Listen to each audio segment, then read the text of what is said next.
Wisp Sports Radio, the voice of women in sport. Hello, and thank you for downloading this episode of The Horse Show here on Wisp Sports.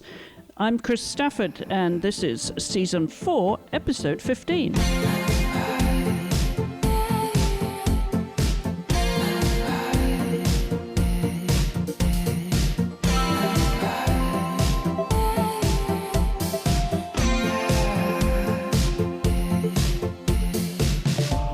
My guest this week is multi-medalist para dressage rider Sara Morganti, who, despite suffering from progressive multiple sclerosis, has her sights set on qualifying for her third Olympic Games.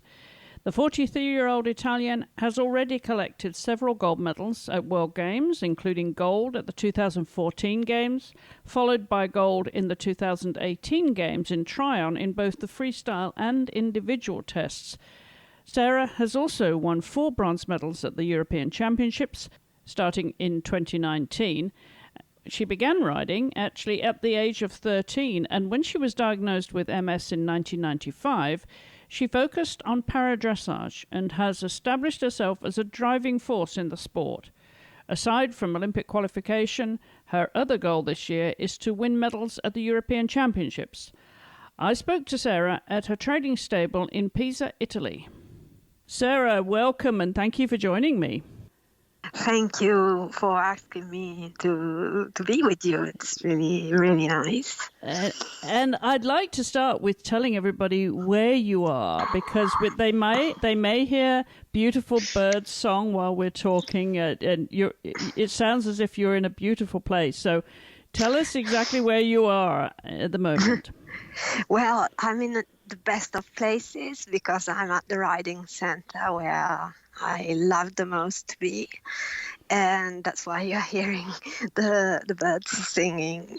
It is the best of places, absolutely. And exactly where is that? Where are you in Italy?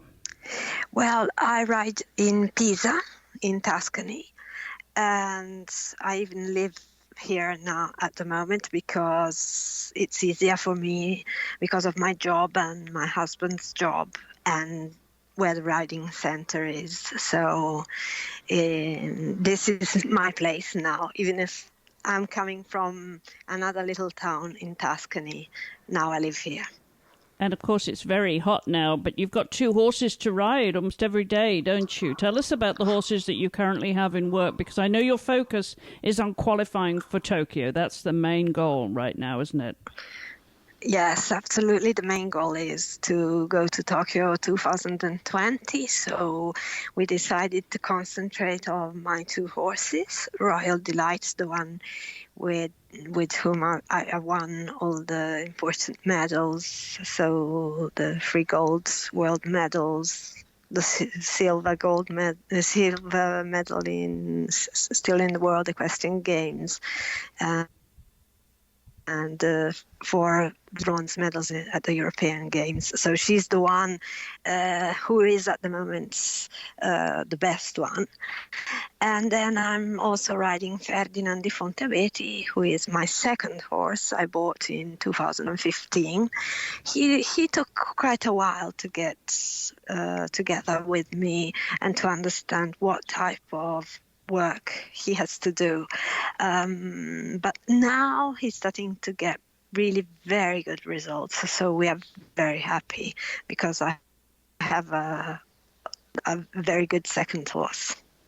Yeah, it's a fantastic position to be in, obviously, going into these championships, because you're used to, or games, I should say, not championships, you're used to winning. You know, you're collecting gold medals wherever you go, which is fantastic and shows how consistent you've been. But I want to just go back a little bit for our audience, Sara, and explain your situation, because you started riding when you were just a teenager. But what was it that encouraged you into the sport? Well, I used to do many sports, but my big sister went horse riding, and I asked her to take me with her. and I never stopped riding since, because I loved my sport immediately and I wanted to do that. So when at 19 I got the diagnosis of multiple sclerosis, I never stopped riding at the beginning, just for the pleasure of doing it. And then I discovered that there was Para Dressage, which is the discipline for Paralympic athletes with horses. And I started this wonderful experience in the Paralympic world. And since 2009, I've been competing at an international level with, yes, very good results, I would say. Yeah, it really is fantastic, the consistency of your results since you decided to be competitive. You really are competitive. So how does the MS affect you, Sara, now? Is it getting progressively worse? How do you manage it so that you are able to continue to ride as well as you are? Well, it is very difficult, actually, to manage the progression of the disease, because I have a progressive form, and the activity, which is more and more engaging, because the levels at an international in the international world is really very high at the moment. There are very, very good horses now, and you have to keep the same pace as the others. So the training becomes more and more intense, and at the same time, my disease is slowly progressing, but it is progressing. So I have to manage the little steps of the worsening of my situation, and the desire to do the best I can in my equestrian activity. It is, I would say, very difficult, and sometimes so hard that I would say, how can I go on?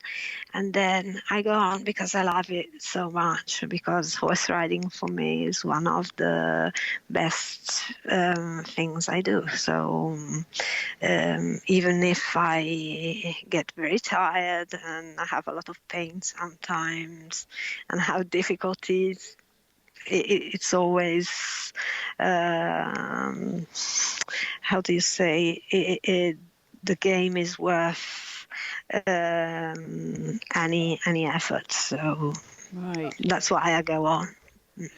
Or the gain is worth the pain, as they say. Yes, exactly. My goodness, but the passion is there, isn't it? Obviously, for you to be so determined to work through all of that, all of the challenges that you have. So do you have therapy, or do you cross-train at all, Sara, to maintain your strength? Well, I do physiotherapy in water, because the strength I have in the whole of my body is very, very little to do everything in water where there isn't the gravity, and so where I can move my arms and upper part of my body, and a little bit even my legs. So this is what I do other than riding. I'm not doing any therapy, medication in that sense, because we tried quite a lot of medications that you usually use as a treatment of MS, but they're very aggressive, and unfortunately they didn't have the good effects they had to have. So I do physiotherapy mainly to try and maintain as much strength as I can. Yeah, and I guess also, in the upper body too. Yes, everywhere. Yes, because my lesions due to the disease are in my in my spine, not in the spine, in the, how do you call it, anyway, in the spine, in the caudal spine. And okay, the spinal cord, yes. Exactly, sorry. Yes. At all levels, nearly all levels. So that's why it's the whole of my body which is so weak. I move, but with very, very much difficulty. That's why it's so good to do physiotherapy in the water. Also, I have to go at least 2 times a week to the doctor which treats my voice, because also still because of the disease I have this problem with my voice, which is a bit low, let's say. So it's quite all right with a microphone, but in the daily life it's difficult, because if I have to talk to someone who is a bit far from me, they don't understand, because if I raise my voice, the voice goes lower. So I'm trying to treat that as well.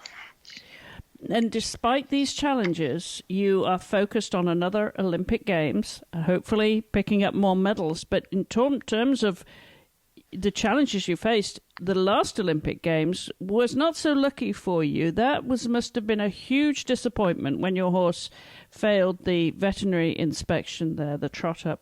Going all that way, obviously from Italy to Rio, but it's not just the journey, it's the whole build-up, isn't it, to a major championship or a Games? Yeah, it's 4 years work, because as soon as you finish a Paralympic game, and in this case it was London 2012, where I arrived 4th in the freestyle test.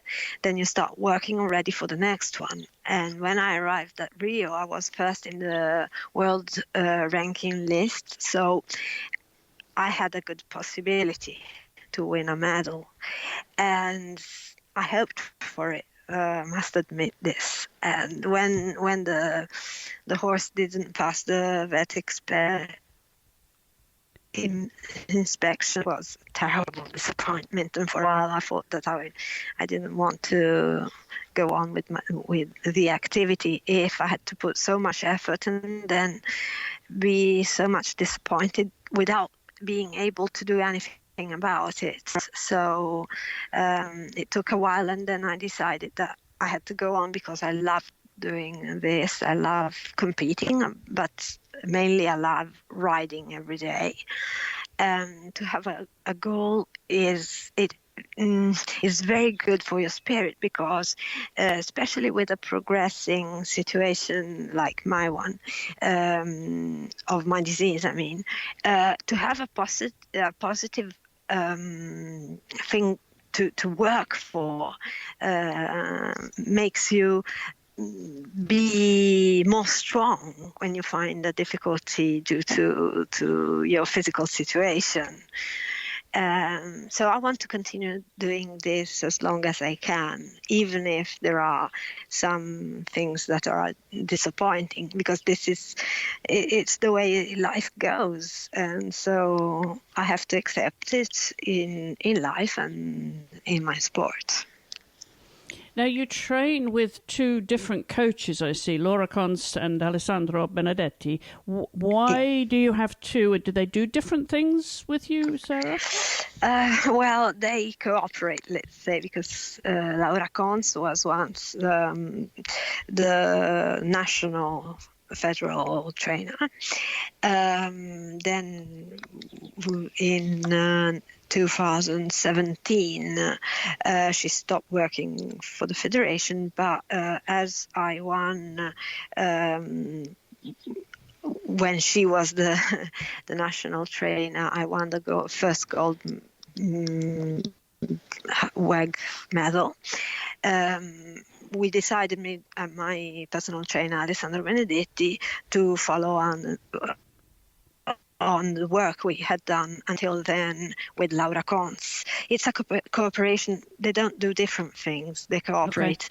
Okay. Laura Conz was an Olympic rider, one of the biggest Italian Olympic riders.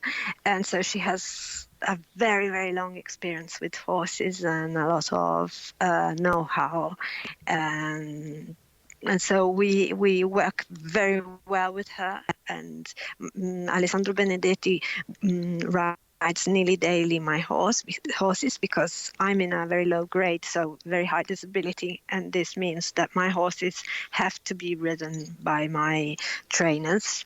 And then Laura Conz comes down in Pisa once, twice a month, and when we get near to the big appointments, even once a week, so that we can adjust the daily training with her, and she gives us indications to how to follow on. So what would be a typical day for you then, because you have your job as well, Sara, so a bit of travelling involved. Talk us through a typical day when you're training with an Olympics in mind. Well, let's say a Monday, I go to work in the morning. I have to arrive at work at 8:30 because I'm very slow in getting prepared. I have to get up very early, so let's say 6:15, I get up and get prepared, and then I go on my car on my own because I drive with my hands, and I get to work. I work all morning, then I get out from work and I go back home just to have lunch and bring the dog out, and then I get on the car again and come here to the stables to do my training with the horses. And also I do some work here at the riding center, both as secretary and as a trainer, because in the meanwhile I even got the title of trainer for dressage and para dressage. I did all the exams, and I became also a qualified trainer. And this is, let's say, my day. Then I get back on my car and go home at about 8:30, 9 o'clock, and I have to prepare dinner, and then I go to bed and turn off until next morning. Yeah, very full day. And we should mention that because you are married and have a husband. He's an officer. What type of officer is he? What does he do? Well, he works in the logistics. He's a colonel. Yes, we say it like this. Yes. And he works in the logistics of the Italian army, in the special forces. So the carabinieri? No. Carabinieri? It's parachuters. Oh, okay. Parachuters, and so he has been abroad on missions 8 times now, for 6 months every time. So it's a very hard job, but he likes it. So this is the important thing. So that means you have to be self-sufficient then at home when he's away. Yeah. Yes, obviously I have to have help for the things I don't manage on my own to do. Mm-hmm. But I have lived alone for 6 months at a time, many times now, and I manage in some way. In the last years, a bit more difficulty, obviously, but I can manage because, as he likes doing his job, I absolutely don't want to stop him in any way doing what he likes to do and what he worked so much for, because he did all the academy to become an officer, and there's a lot of work to arrive at his level. So we both respect our activities, let's say. Yes, your career paths. Well, yes. Clearly. Well, let's look ahead to competitions this year, Sara. What do you have on your schedule for competing as part of the qualifications? And what is the process of when will you know that you're qualified? Actually, the process would see as a first step the qualification of the team. Actually, so we're trying to qualify the Italian team. For now, we don't know if we're qualified because we have just done the first 2 qualifying events. And we have to wait for the July ranking to have an idea on how we are positioned. If the Italian team doesn't qualify for the Paralympic Games, then I have to be amongst the first 3 athletes in Europe. I think that I'm already amongst the first actually 3 athletes in the world. But I will know for sure in the next few days because the July Paralympic ranking will come out. So I have quite a good possibility. I hope that the team gets qualified, and I think that we can make it. But if the team doesn't qualify, I should be there, let's say. So we have next appointment from the 10th to the 14th of July in Germany.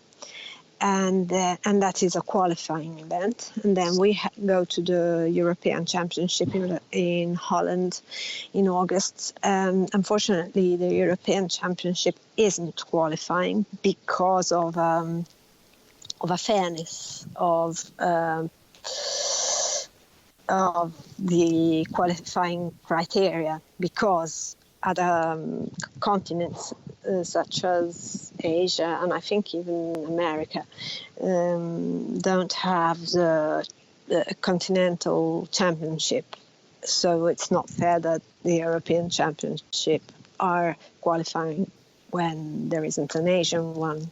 That's why it won't be qualifying. But I will go anyway because I hope to get a European medal. Yes, of course. It's interesting that they're not to qualify because so many of the European Championships for all the other disciplines are qualifiers. Exactly. So, yeah, interesting. Yeah. Okay, so yes, hopefully a European medal and hopefully a ticket to your 3rd Olympic Games, the second one that you'll actually compete in. Do you have any other big goals then, Sara? Do you think beyond that, or do you have anything on your to-do list? Yes, I would like to finish my master in translation because at the moment I can't. I'm not being able to take the exams because I haven't got the material, and I would like to train more other people and to try and maybe help other people to. And then I would like to do more activity as a dressage and para dressage trainer, if I can manage to have the time to do it. Yeah. Well, you're going to be very busy, that's for sure. But obviously, yes, the main focus is Tokyo. So I want to wish you the very, very best of luck with that. And, of course, at the Europeans and more medals to come, we hope. Sara, thank you so much for taking time to come on the program. It was lovely to talk to you. Thank you so much. And fingers crossed. Conversations from the world of women's sports. This is Wisp Sports Radio. My thanks again to Sara. We'll have links to her social media on our website at wispsports.com. Just go to the Listen tab there on the front page and drop down to the Horse Show. You can find us, of course, on social media where you can join in the conversation at Wisp Sports. Until the next time, thank you for listening and supporting women in sport everywhere. Goodbye for now.